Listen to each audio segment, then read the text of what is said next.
9 landlord strategies for dealing with void periods. Tips for new landlords and new property investors. Hi guys, so today we are dealing with one of the more challenging aspects of property investing, and that is dealing with void periods. And guys, you know the times where your property sits there empty, making you challenge all of your life choices over a cup of tea. Well, I've been there, guys, and got the t-shirt. Now, void periods can feel like a punch in the wallet. You know what? Grab a cuppa, and we'll sit down and we'll deal with it together. Let's get into it. So guys, dealing with void periods is a crucial aspect of property management. So when we talk about void periods, we are referring to obviously the times where your property sits there vacant and literally not generating any income at all for you, which is something that we don't want. So we want to look at ways that we can keep your property occupied and therefore keep the rent coming in. And we literally do this by regular maintenance. We want to make sure that the property is in tip-top condition, because nobody wants to live in a property that has various faults and things wrong with it. And that's what we should be providing for our tenants. Literally, our tenants are our customers. Why we are here, they are literally the ones that are giving us the cash every single month. And we want to make sure that they are living in a really nice, decent environment. That's at least what I do it for anyway, so that we can provide decent housing for all. But we'll come back to that a bit later on in the video. So first things first, we want to be proactive with our initial marketing. We want to make sure that we have top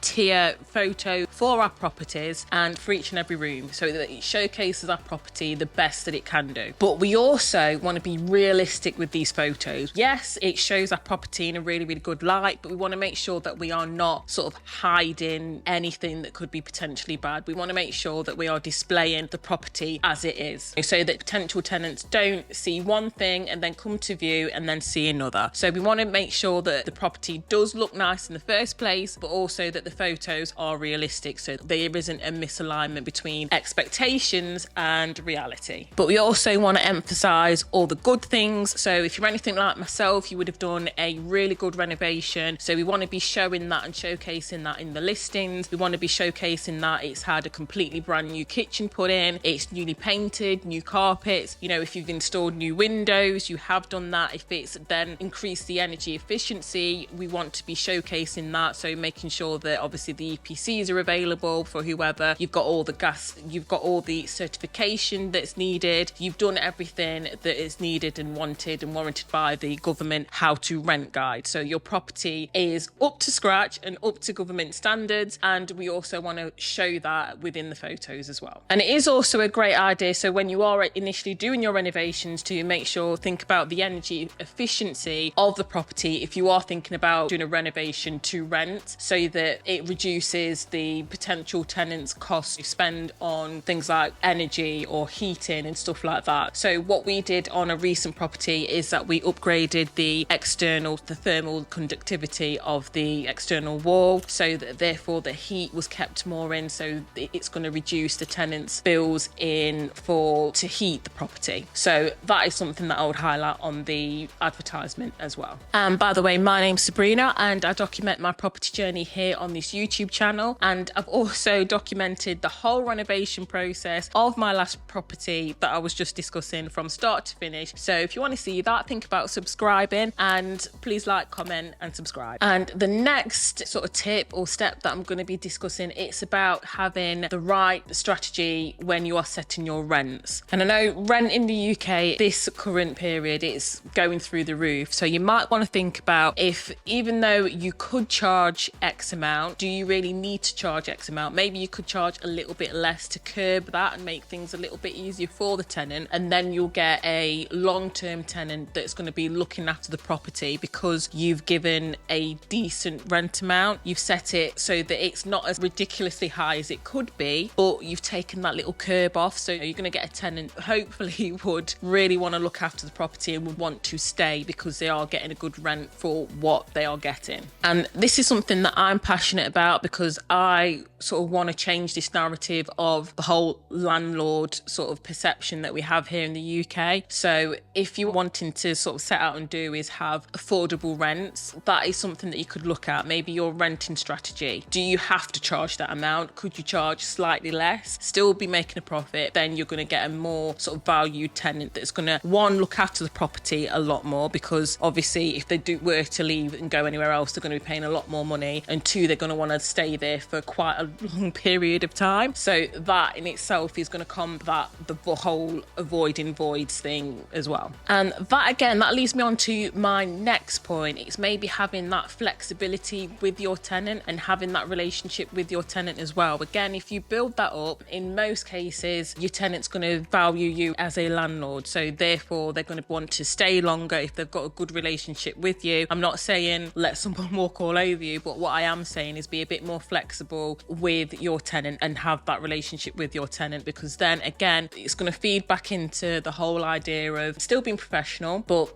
feed back into the idea of your tenant wanting to stay longer because they have that relationship with you, and just having that flexibility with your tenant. And incidentally, if you are thinking about getting into property investing and you want to speak to maybe a financial advisor or a mortgage broker or someone, you can always speak to Unbiased. I use them. They are literally like a matchmaking services for your finances. The link for them is in the description box below, and you will get your first consultation free, and also I make a small commission off everyone who signs up. So it's a great way if you want to support the channel, and thank you for everyone that does sign up with them. And another step, guys, that I always speak about on my channel, and I've got videos on this as well, is regular maintenance. So if you're doing regular inventory checks, I do checks every 6 months on a property just to make sure that everything's working well. Do have that relationship with my tenants where if something was to occur, they do sort of give me a call and I can get it fixed for them. I've got a whole sort of maintenance process listed out for them, so that's there as well. But making sure that you are doing regular maintenance on your properties and you're keeping them in tip-top condition, that is going to help you to avoid void periods, because again it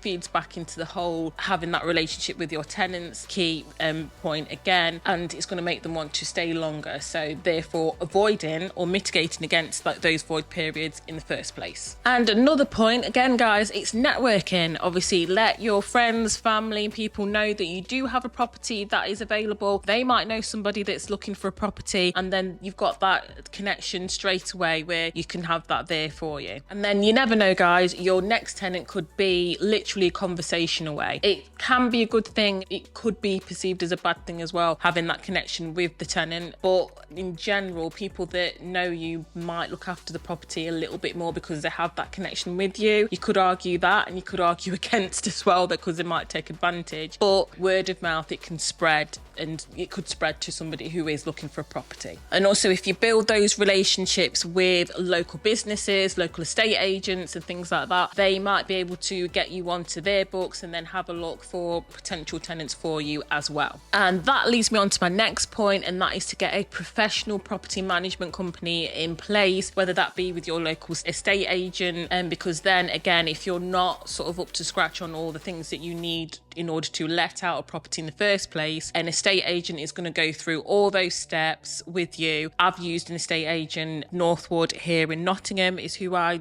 tend to use when I have a property available, and they will literally go through all the steps with you. They will lay out exactly what you need to do in case you're a new investor and you're unsure, and they'll take you through the whole process and help you get a really, really good tenant for your property. So getting the estate agent on board as well, that can be a good thing if you are not knowledgeable in what you need to in order to rent properties out, because there are certain things that you need to do. They'll do all for you and take that all off your hands so that you've got peace of mind that everything's been done above board. So again, as I said, get a professional either property management company in place or an estate agent in place to get your next tenant for you. Obviously they're going to go through what they charge for that, but that can also give you peace of mind. And they'll go through all your tenants' sort of credit checks and stuff like that, or background checks and everything on the tenant as well, and they will properly vet them through their processes. So that can be a really, really good thing for you. Again, it just feeds back into that peace of mind for you as a landlord, and especially if you're a new landlord as well. Which then leads me on to, and that is my next point, maybe appoint an estate agent within that area for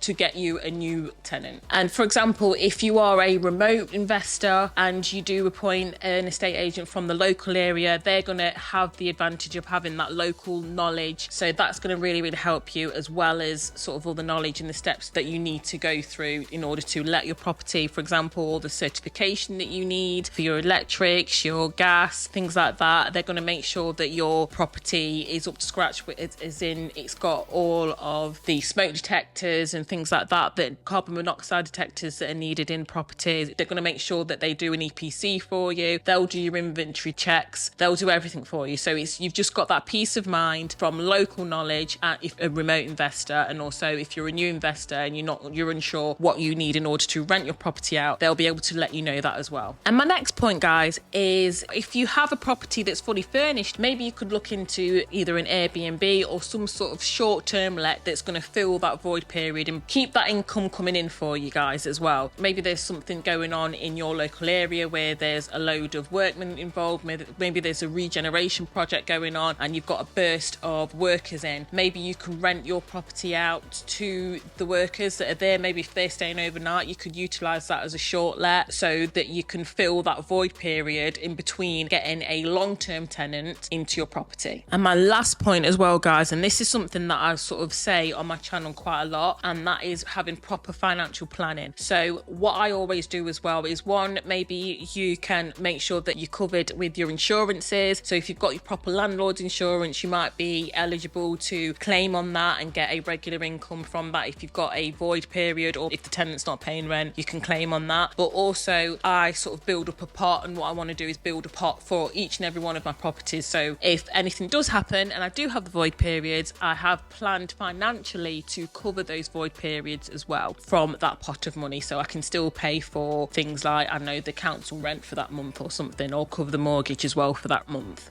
And guys, if you are a new investor, you can watch this playlist next, which showcases what I do from purchasing a property all the way through to letting. So it shows my whole BRRR process from start to finish. Thanks, guys, and I'll see you in the next one.